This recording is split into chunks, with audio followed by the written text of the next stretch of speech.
On the page too, I guess, separately. That's weird. Okay. Now we're about to go live. So I do it here right now. Now we're live. Think? Because I look frozen. Hey, welcome to the pre-show. We have pre-show music happening now, right here. Let's see. Is the post here and going? We're trying to make sure we are live, everyone. Oh, yep. Hold on. We are live. There we go. Alrighty. Let's welcome. I think share we're it out. testing. We're just making sure volume. Somebody want to check volume for us? Hey, Savannah, run the other room. Check our volume. Are you invited to the event? It's on our page. I'm sharing the event out. Notice the Facebook app doesn't have any way for me to get to the pages anymore from the app. That's interesting. Just want to make sure we are live. All right, I can hear Sean. Can you hear me? Are you? All right, I'm going to Can take you hear that you? off. Yeah, Okay. hear both. I was just talking quietly, I think, for it. All right. Makes Now sense. can you move that to so we can just make sure we're good on that page? And we will get started. If you are watching this live, I don't know, we might do some post-production, or we may just repost it. Just ignore this first minute and a half of the webinar. All right. Hey, everybody. Welcome to SoundUp Now's free webinar series. We decided we wanted to start doing monthly webinars to give some value, just give some insight, some marketing tips. We have a lot of the community, a lot of our membership, and a lot of people just in general ask us for information when it comes to voice and content, when it comes to flash briefings, Alexa skills, when it comes to marketing and, how do you repurpose your audio? How do I start a podcast? All those kind of things. So we're not going to cover all of that in just one webinar. We want to spread that out and do one each month where hopefully we can provide some tips and insight and answer some questions. So I think how we're going to structure these, it may sometimes be me and Sean, and maybe be just one of us, or maybe we'll just have a special guest sometime. I don't know. But we want to basically kind of go over, have an outline, have a topic, and then give some opportunity for any Q&A or anybody that wants to chime in. If you ever have any questions and you see us create one of these events for a webinar coming up and you can't make it, but you have questions pertaining to the topic, please just go ahead and send them or message them within the live event on Facebook, and we can get to them that way. So, okay. So today we are, do you want to, I would introduce ourselves, but if you're a part of our SoundUp community, you probably know who we are. My name's Chris Ward. Hopefully. My name is Chris Ward. I'll let Sean introduce himself. My name is Chris Ward, and one of the owners and founders of SoundUp, and also a member and a user. So I've been in real estate for like 16 and a half years and had a real estate company here in North Myrtle Beach, and also am involved in various other businesses as far as rentals, fitness industry, insurance, tech, SaaS companies apparently, and property investing, and always looking at opportunities across different industries where, a marketing company as well. And it's really giving my background in marketing and schooling in marketing a chance to try to stay up to date on everything that's changing in our industry and our culture and technology, everything that can help propel your business or industry forward or your career forward. That's kind of where I stay.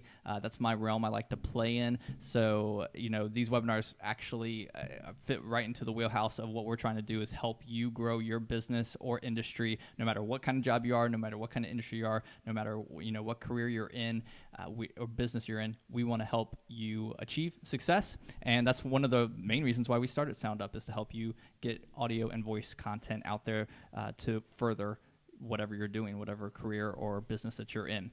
So that's who I am. Yeah, I almost everything same except for the part about being a realtor. Yeah. So I won't make you guys listen to all that again. But we've done a lot of different marketing things together in the past, including this SaaS, and so part of what we decided to do, besides just be a software company, is also be able to help you, do stuff with it and share it and market it and get people actually enabling and listening to your audio content. That's one of the kind of the focuses now that we've got most of our product out in the world is, okay, well now here's what we're going to do to help you guys get it out there. So I forgot what industry. Me and how Sean and I actually met was in the music industry. So we both were. I guess I don't know if you stopped being a musician, but that's how we met. Was playing music locally here around town. So it's kind of another industry, another facet. Because I know we have some members that are in like vocal coaching and just in music in general. So that's kind of fun as well. That we have some insight. And he used to travel and tour around country and Eastern Seaboard. And I used to play shows around town, and we each had to book and market ourselves and build a brand. So that's what we're all about. So SoundUp, like I said, is really a company, a platform that we wanted to help bring voice and audio, your content, help you create, distribute it, and be heard by as many people as possible across as many mediums and platforms as possible. So today's topic, we titled this webinar Voice for Value, not just content, because I think a lot of us who put out a ton of content, whether it's video, whether it's written, whether it's audio, sometimes we get so caught up in producing content that sometimes we may forget why we produce content and what are we trying to accomplish, what are we trying to give the audience. Sometimes it becomes a little bit about like, oh, I just got to produce things, I just want to put these videos out there or this podcast out there or flash briefings out there, and we forget that are we really providing a message or providing value for our audience. So I think we answered the first two, didn't we? So this one we're going to kind of give you some real practicality in why, and maybe make you think what are you producing, why are you producing it, what kind of content are you putting out there in the space, and no matter if you're using SoundUp or not, to be honest. Yeah, I agree with all that, and I think we're going to kind of get into the reasons why and the ways you can use SoundUp to do more than just make Alexa flash briefings. That's true. Yeah. I mean, I think we're definitely not trying to sell anything in this. In fact, if you're not a member, that's awesome, because we're just trying to help you and your audio content and even if you're using a competitor. Even if you're using a competitor. So this is not a webinar at the end where we're going to have but we'll tell you this if you do this. That's not what this one is. Maybe next month, not this month. There's no sales pitch. So anyway, so when you create content, here's the overarching theme for this webinar. When you create content, you should be creating value. And so if you're creating audio and content, if you're creating podcasts, flash briefings, if you're creating audiograms or snippets, we're going to get all into that here in a second. But whatever you're putting out there as content should have some value behind it. I know when I'm creating a ton of real estate content, and I have to constantly think, okay, what's my goal? What's my objective? Who's my audience? And what am I trying to give them? Not just what am I trying to do, like not just making it a habit or routine of putting content, but actually have some sort of message that should provide some sort of value. So overarching theme for this whole webinar is, are you providing value to the audience that is going to hear and consume your content? And we're going to specifically be talking about audio and voice. So Sean's going to tell us, I want you to tell us about audio, why audio? Why is audio important? Like right now. Since back in the day when people used to sit around a radio in the 50s. I'm kidding. I have no radio is audio. What do you know? It's been here before. It's an interesting thing that I don't think audio's ever left. It's taken various forms. I mean, back in the day, you used to have to go to a giant room with actual tape, and it cost a lot of money to make audio. And then you had to edit it by cutting the tape and everything like that. And then a couple of years ago, you had to download software, learn the software, and now we're getting to a point where you just go to a website and create it. So creating content is easier than ever. And I think we've come back around to a lot of people wanting to listen rather than read because everyone's on the go. And I think of Audible and podcasting and how they're taking books and putting them in the audio form and stuff. And for me, audio, I listen to podcasts and stuff driving all the time. I don't have time to watch video. When I watch videos, I listen mostly. There's a big group of people that read videos, but I actually listen to videos a lot. And which can make it hard, because if you're not creating with that in mind, then you're missing, if I can't listen to your video and understand what's being conveyed, then that video did nothing really for me. Yeah, don't do a podcast or a flash briefing with a demonstration on how to create a Facebook ad. You just click this really button hard. here. Doesn't really go over well in audio. So making sure, and for people that come from the video world, switching the audio you might do that a couple times. Or if you're doing a video podcast and then you want to take the audio from that, you have to have in your mind that you need to explain that.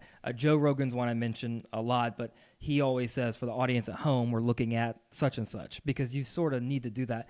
I made the mistake a couple weeks ago of not doing that, and someone actually messaged, I don't know what you're talking about because I made that mistake myself. Not even thinking about it because you're doing a video, not thinking about how you're going to repurpose the video. The other advantage of doing audio too, I think it's easier for some people because they don't want to be on video.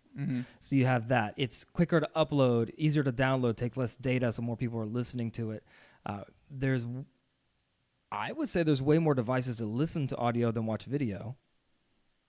Possibly, depending on how you want to look at it. Yeah, I was gonna say, I think and if you're taking into like we were talking about, I mean, audio has been around for, I really don't know. I probably should have known this for the webinar. I mean, you used to have a radio show for people to hear you. Right, so you had to be a celebrity. You had to have some kind of status to be able to be heard. You know, even musicians, like you had to be discovered or have a manager or get into. And now the barrier is so low, the entry barrier into audio to create for free, to distribute, whether it's music, whether it's a podcast, whether it's, you know, your voice just commenting on something. You can get into the space at no cost very easily. You don't have to have fancy setup or anything like that. I mean, you can get in the space from your mobile phone and talk and get it out there for on a roller ears coaster to hear. Yeah, you really can. And then and so like coupling that from it's always been around and where it's progressed to from entry, but where it's going, I would hope most of you recognize this, but Alexa, Google, your home smart devices, AI, smart homes, you know, smart cars, speakers, you know, all those kind of things where voice is going to start being that controlling, actionable feature for people not only to consume, but then to, you know, basically direct a lot of their lives. Voice is not going to go anywhere because it is so passive. It's so like you can do it and without stopping. And not to jump on a tech subject, but Apple, with the new release of their software this fall, has implemented voice control for your phone and your computer, where you can say, Siri, open my email, and then type an email out for those that can't see. So they've created an entire interface on the iPhone and all their products by being controlled by the voice. So Alexa, Amazon just recently, as a week or two ago, has announced their devices are getting a 20% increase in more human-like conversation, where the conversation doesn't have to begin with Alexa every time. It doesn't have to be as perfect as it is. It's more of a Google and the did you mean? I've talked about this before in the past. They're getting smarter. They're getting easier. You may have talked to Alexa 2 years ago and said she didn't understand me. Give it another try because she probably does. Right. Everything is trending and moving towards more voice, more audio, which just means that if you're not in the space, like you're behind now. Like you're already kind of trying to play a little bit of catch up in some arenas. You know, podcasts has been around for what, like 04, 03, you know, really, and it's still like not there's still a lot of room to have podcasts, but it's this, that next progression is you're kind of getting left behind. Like it should become normal. Oh, I need a podcast. Flash briefings, Alexa, Google, Home, all those kind of the devices and things like to be heard and have content are in those arenas. You know, 5 years from now, like if you don't, it's gonna be like, what? Like if it's now, you're like, oh wow, you have that on there. That's amazing. There's a reason Spotify just bought 3 podcast companies. Yeah, it's the next big thing for the most part.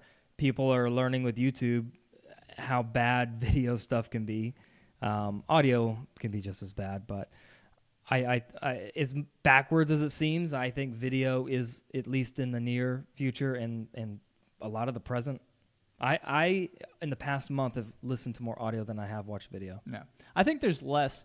There's an element of post-production and creative that you don't need with audio necessarily as much. Maybe that's a better way to put it, as video. Like there can be a lot more that goes into video for the video to be consumed and feel valuable and feel like it's good, versus audio, you don't have as much of that. I mean, there's some, but it's just you don't have to have spoken audio. You don't have to have as much. Yeah, you don't have to have as much. You're not making editing an on the back. album, but right.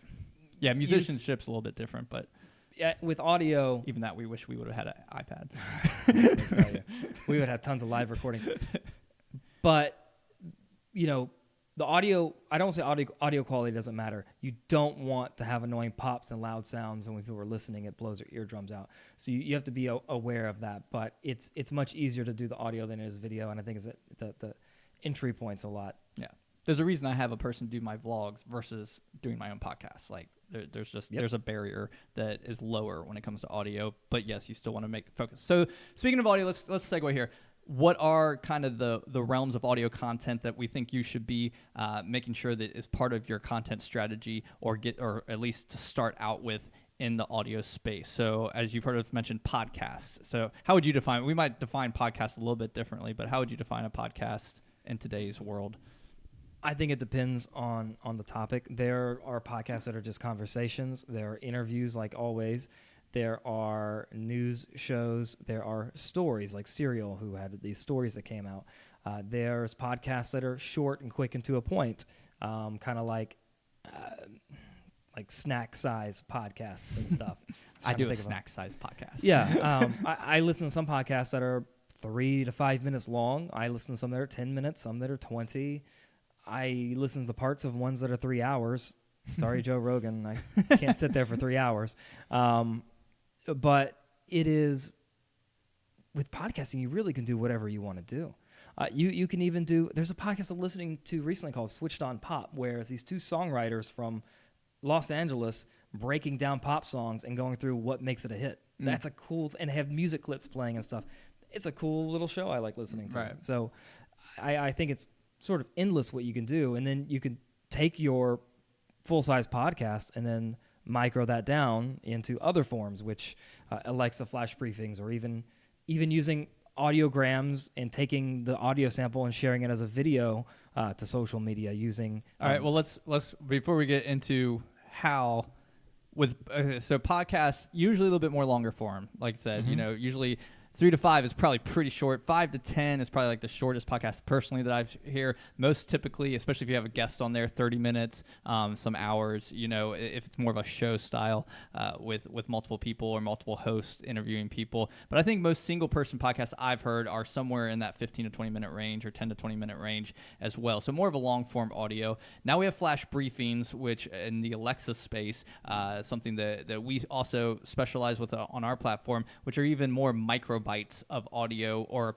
they can be longer. I think when they first came out, they kind of recommended less than 10 minutes. I don't know if that's an actual hard line anymore, but we recommend if you're going to do flash briefings, especially if you're doing them daily, it's like quick news hits. So if it's longer than 1 or 2 minutes, it starts droning into that, like he said, snack size podcast. There's only one flash briefing I listen to that is longer than 3 or 4 minutes.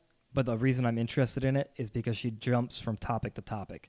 So if you're going to talk about one topic, try and keep it under 2 minutes, because anytime I've heard it, unless I'm really hyper interested in that niche, whatever in the comments, then I don't want it to go on for too long because I'm ready for the next story already. Right. So flash briefings is exclusive in name to the flash briefing skills that you can find on Alexa, which are just your voice audio, your audio content, and that's how you can get onto Alexa devices is through the flash briefing skill, very simply, very easily, and have audio content for people to consume and be found in the Amazon Alexa skill store through your flash briefing. It's a single function skill, and it's just your audio. It's just like a smaller podcast, usually on one topic, unless you're doing multiple topics or whatever, but you're just providing a snippet of value that you can do daily or weekly through a flash briefing skill and be found on Alexa. And then you can take that, though, so podcasts, and you got to have a host for podcasting, you got to have somewhere that hosts your podcast where you're uploading to, and then where you're submitting the feed from your host platform to iTunes and Google and Spotify and Stitcher and even Alexa possibly, which we can talk about later. Flash Briefing, same kind of way. You have to have a special feed that you can feed into Amazon to make sure that they can get your audio. And those two podcasts and Flash Briefings, I feel like are kind of top, or whichever you want to think, top or bottom of the pyramid, the foundational audio that you should be doing. And then I feel like from that point, you're repurposing those audios to an extent. Like, so whether you're microing down, like he was going into your podcast and creating like an audiogram, or taking your Flash Briefing, and since it's shorter audio already, making it into, some sort of visually or appealing audio, like we call them audiograms, because you can put like a graphic or a video behind it, add some movement to it, and put it on Instagram, LinkedIn, Facebook. You can use it in different places where people consume content differently.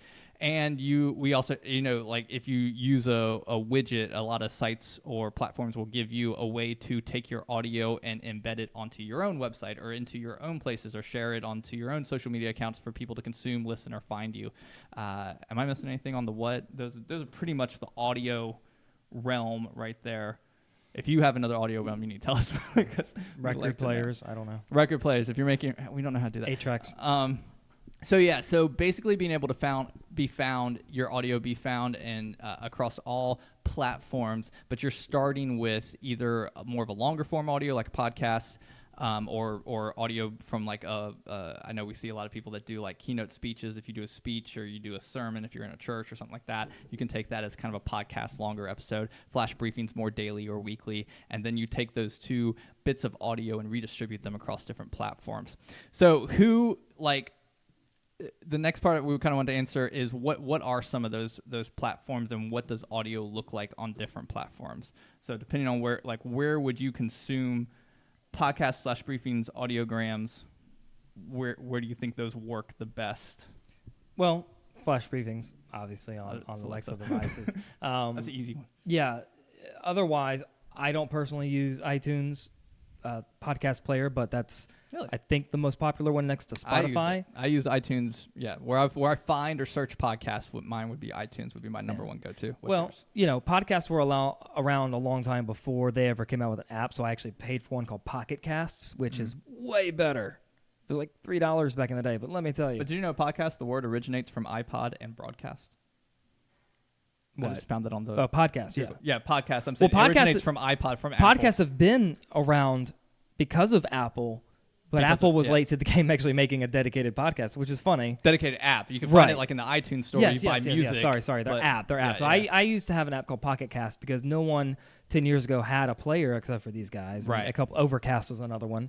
But really, I think the ones right now that are listened to the absolute most are iTunes and Spotify. Pocket Cast is really big, but that pulls automatically from iTunes. Right. And then you have Google Podcasts, which if most people on Android, Google kind of pushes that out to them now and puts it on their phone automatically. So those are the main platforms. There are others like iHeartRadio and Stitcher and TuneIn.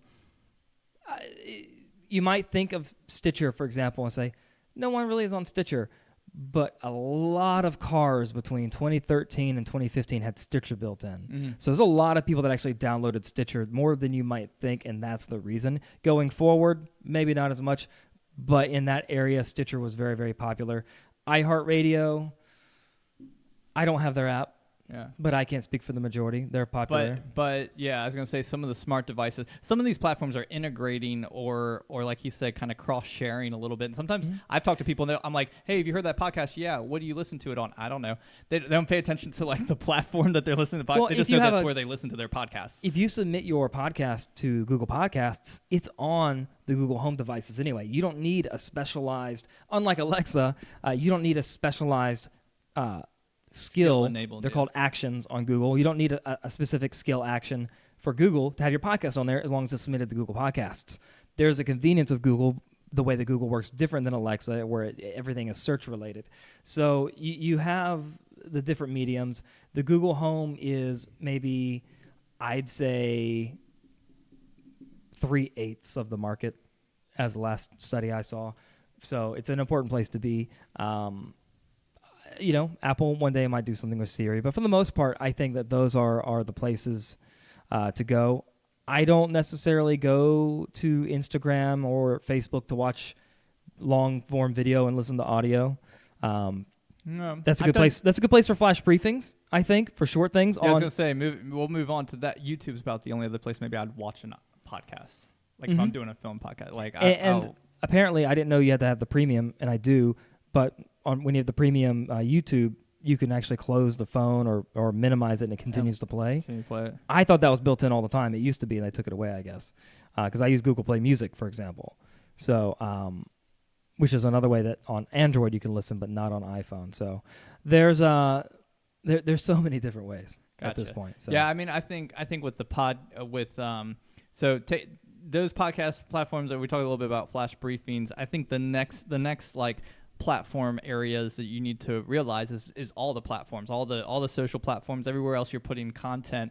How do you take your audio and repurpose it, or put it out there for people to find? So audiograms, one thing we talked about that works really well as a visually engaging way to get your audio out onto in an Instagram feed post, or in Instagram, Snapchat chat stories, LinkedIn, Facebook, depending on who your audience is, contextualizing to the audience and demographics that are on those platforms and what your audio is about. Audiograms are a good way. We say audiograms, but that's like, I want to point this out. We say audiograms. I don't know who coined that term, if that was you or if we just made that up. Was it Headliner that coined? Okay, so, yeah. Headliner, which is a company that we work with, but they're they're an independent company. You go check them out. Headliner.app. Headliner.app. You can also kind of do this just if you have iMovie or anything. If you have a way if you have a editor of any sort, you can put an image or video, lay your audio underneath of it, and save it. Yeah, Headliner has that built in, for example. Yeah, Headliner, you can do the same thing with easy. Final Cut Pro or iMovie, LumaFusion on iPads and iPhones. I think Canva recently introduced video. Oh, They're really? rolling it out for testing, I think, right now. So you're going to be able to do little animated videos on Canva, which is smart on their part. Yeah. So any way that you take, to reach some of that visual audience with your audio content, you can do it, and you can create and have tools available to repurpose your audio and not just be stuck on podcast platforms or smart devices. You can get it out in front of your audience that you may have built up over Instagram, Facebook, LinkedIn, wherever. So we want to encourage you to do that, because just like all your other content, the more you put it out there, the more consistent you are, the higher volume to be found. People become audience and maybe do go over to those native platforms that were built for actual listening to podcasts, or find you because of what you posted on Facebook. They enable your Alexa flash briefing. You just have to keep promoting it and have that mindset that I'm promoting all my content just like I would promote anything that I'm trying to market or be found or sell. I just navigated right from my page there. All right. I have it up over here if you need it. Oh, thank you. All right. So are we missing anything as far as like mediums to distribute the content onto? Oh, one more thing. I actually have one more too, so go ahead. All right. You have more? I'm going to say widget. I was going to follow up with the widget. Okay. It's connected. It's connected. Well, I'll let you talk then. I was going to say accompanying a blog post with an audio, using an embeddable widget or player, depending on who it's from, and having the blog post maybe at the top say, listen to the blog post, read the blog post. This way you're helping your website's SEO, your marketing, and shareability, and giving people the option. We do tutorials, and sometimes I do videos, sometimes I do text. And if I only do one or the other, I'm always asked to do the other by somebody. So you have the people that are on the subway, forgot their headphones, but they want to listen to your news or episode. Why not work on that? Using different transcribing services, some maybe, depending on where you use them. That's a really good way, I think, to do it. A few of our members actually do that, and they do it every day, 5 days a week at least. Wow. So dedication. All right. Well, definitely. So consistency. Yes. Consistency, and not being afraid to, utilize tools that are available to get your content into different arenas and onto different platforms where maybe you didn't think about it, whether it's blogging or video platforms. Okay. All right. So we mentioned a couple tools that we have at SoundUp. We mentioned a couple tools that are just companies out there, and some different platforms. I would be looking for, I think if you are creating a bulk of content, a bulk of audio content, I would be looking for ways to help I guess, be more efficient in your distribution, whether, Buffer, Hootsuite, as far as scheduling tools, if you have audio scheduler, like we have a built-in audio scheduler, those really help you be efficient and stay consistent with what you're doing.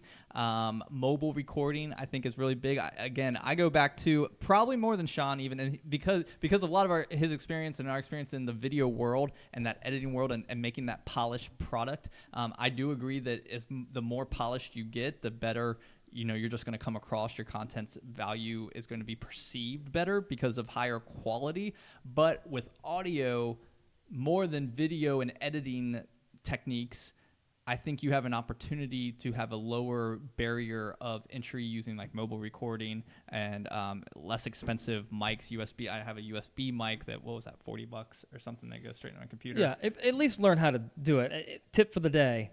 If you're going to use your recorder. This whole thing's a tip. It's a webinar. This is just a tip. If you're going to use the recorder, don't put your mouth on the microphone. Don't hold it in front of you. The best thing to do, I found, is hold it next like you're actually talking on the phone, because your audio is going to go in and you're not going to get the sound. Right. You probably didn't hear on that. This is one of the best ways to record on just, and then also no one's going to bother you because I think you're on the phone.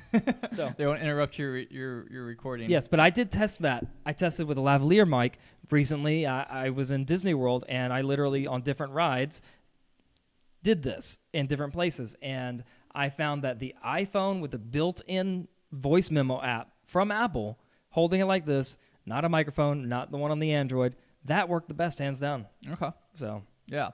So utilize these tools that are available. Don't feel like you have to go spend $1,000 and get a studio, built out for you to start a podcast. You can start and just, or to start a flash briefing routine. Like, you can start these pieces of audio content with literally your phone and get started into it. And then, like I said, my thing is keep building your quality, keep adding onto it and that kind of thing. Because if you make it too hard at the beginning and you're looking for this perfect product and it becomes so daunting of a task, you're going to quit before you really get into being consistent with your creation and distribution of the content. And we don't want that for you. We want you to, you have a message and we want you to be heard. If you're worried about, I don't have anything to talk about, and you're in an industry that has news, we do it all the time where we have a weekly show that we do.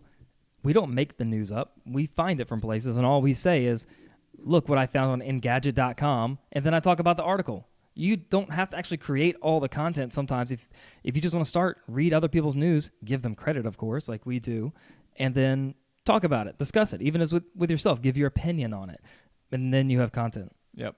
It's that easy. Yep, that easy. We may even do a webinar just on how to find content. What is no?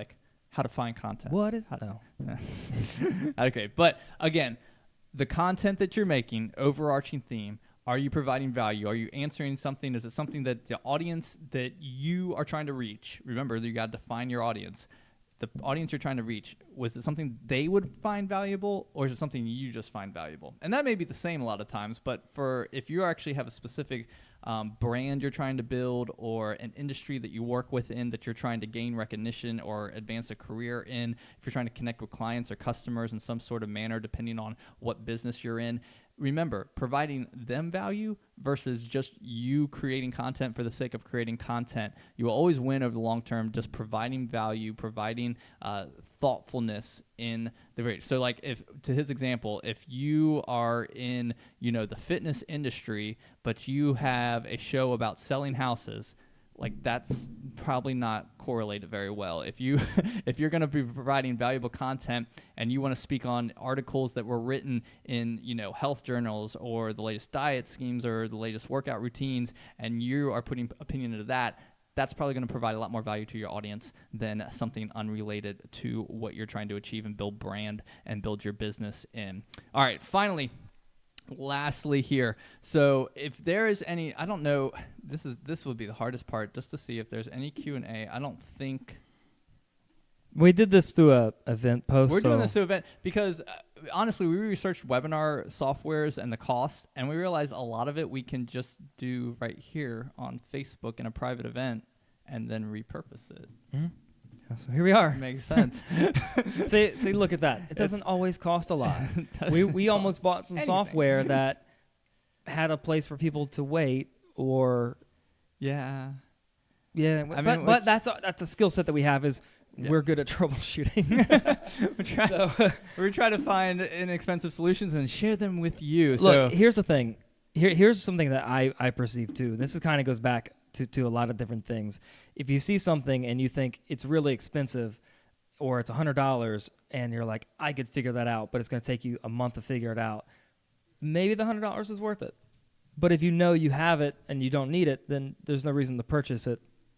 I think that goes with just a few different things in general. You know, like I don't need that new Mac Pro for $10,000. but you really want it. I do, but I don't need it. But if I was working for Pixar and it helped me edit faster, I would need it. Yeah. Actually, I could use editing faster, but that's a different... Computers aren't fast enough for me is what I'm saying. Definitely. All right. Well, one of the biggest things that I'm going to leave you with is actually this portion, which we'll do at the end of every webinar. And like I said, you can, if you know you can't make the webinar or you have questions, obviously just leave comments when we repost. Leave questions, and we will answer them throughout. But if you ever join in the webinar and you have Q&A, we always want to leave space for Q&A. And that's really kind of what I'd like to leave here. Or I'll leave. I'll let Sean have a closing statement as well. The Q&A, I think, mentality, to me, if you can integrate that into your audio content, into your voice content, if you can have space where you are answering questions and providing value to the audience, you have the answers and the audience has questions. If you allow the audience to ask you questions, then you are basically being given what they want to know. They will consume your content if you are answering their questions, because that's what they're interested in. That's what they want to know. That's what is valuable to them. So if you truly want to provide value, try to find out what questions your audience has and then give them the answers through your content. You have to connect, you have to build a relationship, you have to engage with them to find out what their questions are. Don't just guess what their questions may be. You may have to gather some data and actually engage with potential audience members so that you can actually provide value in answering their questions instead of just maybe an assumption of what you think they want to hear. I want to leave with that. Yeah, I'm just going to, speaking of value, and no, I'm not about to sell you anything, but I am going to tell you that on our website, soundupnow.com/blog, we put out a lot of articles that are not just member related. They are, so maybe you have a flash briefing on another, you created your own hack through Dropbox and Google Drive. I don't know, however you might do it, but you don't feel like moving everything. Well, I have different posts in there to help you with your keywords on Alexa. There's a lot of tests and stuff that we do that's not SoundUp related. So definitely check out our blog and subscribe to that, because we do try to provide value for everybody. It's not just the members. You know, we do that stuff in the private member group. We have and we also have the free the Voice Marketing 101.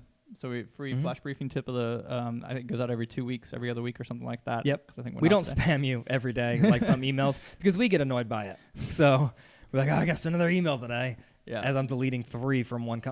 Don't ever send more than 1 email a day. It's also why we're not doing a webinar every week, even though I think that was my original idea. So apologize for that. Yeah, we do, however, do a weekly show, We do weekly which shows. sort of replaced it this week due to adjusting to the summer schedule with kids and sicknesses and weather. But it's called Sound Up, Sound Off, generally every Tuesday around 11:30 a.m. And we discuss some things in sort of the tech world, the audio world, and then at the end we do an Alexa skill stumper where I've come up with one during the show for next week, and I'm very excited about it. And we kind of try to stump each other on, I bet you can't make a skill for this industry. Yeah. So shoot your ideas over there over here on Tuesdays for that. You can watch the show on Twitter at SoundUp Now, on YouTube. They haven't given us the ability for that yet, so it's at a bunch of letters and numbers. Just research SoundUp Now. SoundUp Now. And here, Facebook and Instagram, and you can check those out. Awesome. Well, I hope you guys enjoyed this webinar. If you have any questions, please leave it in the comments below. Like I said, we'll be trying to do a different topic each month, and we look forward to talking with you more. Hope you guys have a great rest of your week, and go do some audio. Sound off. Up, off. Up. Left, right.